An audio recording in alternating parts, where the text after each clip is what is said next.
All right, on to other news. The letter went by, the U.S. Attorney reviewed it, Capital Crimes reviewed it, so I have a copy for you to take and read. So, it's, I have the earlier one, but it's substantially the same. I think they put in a lot more of, language to the effect of, you understand that some of these are your goals, not ours. I mean, I think the perception is, we want to avoid the perception that we're trying to lead you into the death penalty. That's your decision. Right. So I think some of that is in there. Take a minute.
So the next step being, I don't have to sign this, it looks like, but you have to submit it to Vermont? Yeah, I mean, I think what Vermont wants to know is, here's the deal. The families of the Curriers just found out about this. Right. So, they're conscious of not giving them, too much, at once. And so, and they definitely don't want to lead them on by going there and saying, all right, well, the guy actually, he's going to accept responsibility for this, and, it's all going to be good, but it has to take place in Alaska, and they're afraid that you won't follow through on it then. Right. And then that would kind of traumatize the families. So they asked that, look, show him the letter, make sure you get his agreement on the terms of the letter. Now, obviously I told you, I'm not your lawyer. I can't give you legal advice. I know you said you wanted some time to look at the letter and research it on your own. Right. So that's what I told them. So they didn't want to run to the family in case your research, indicated that you didn't want to do it. So kind of reasonable. But, what I can tell you is the next step would be, whatever your research reveals. I mean, like I said, I want to move this forward quickly. I mean, assume you come back here, next week and say, all right, I'm okay with this letter. We'll get on a plane to Vermont the next day.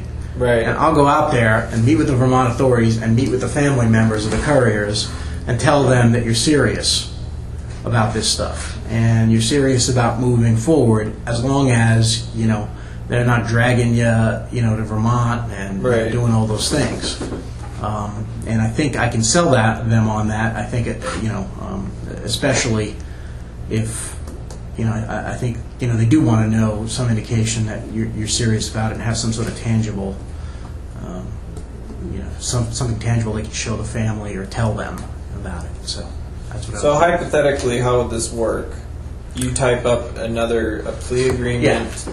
I give you the details in that plea agreement. I sign it. There's a court appearance so that the victims can confront me. No. Just give me the Okay. rundown on how Again, you think it'll go. what I'm saying is, not legal advice. It's just. I understand that, but it's Okay. helpful to me to Sure. have it from another perspective. Believe me, I'm going to be getting other perspectives on Yeah, it too. I would figured you would. appreciate yours. Sure. Just shooting the breeze here. What would happen here is I could, let's assume they sign off on it.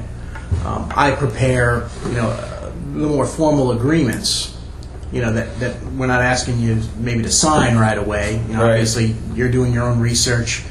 It's up to you whether or not you get counsel in the Currier case. Right. But I'll get you those formal agreements that we typically sign with every defendant in this district. Right. Okay. What would happen here is a charge then would be filed, and we'd have to figure out just logistically the best way to do it. It's possible it could be filed in Vermont. It's possible it could be filed here. Even if it's filed in Vermont, it really doesn't matter because what they do is then transfer it here for disposition.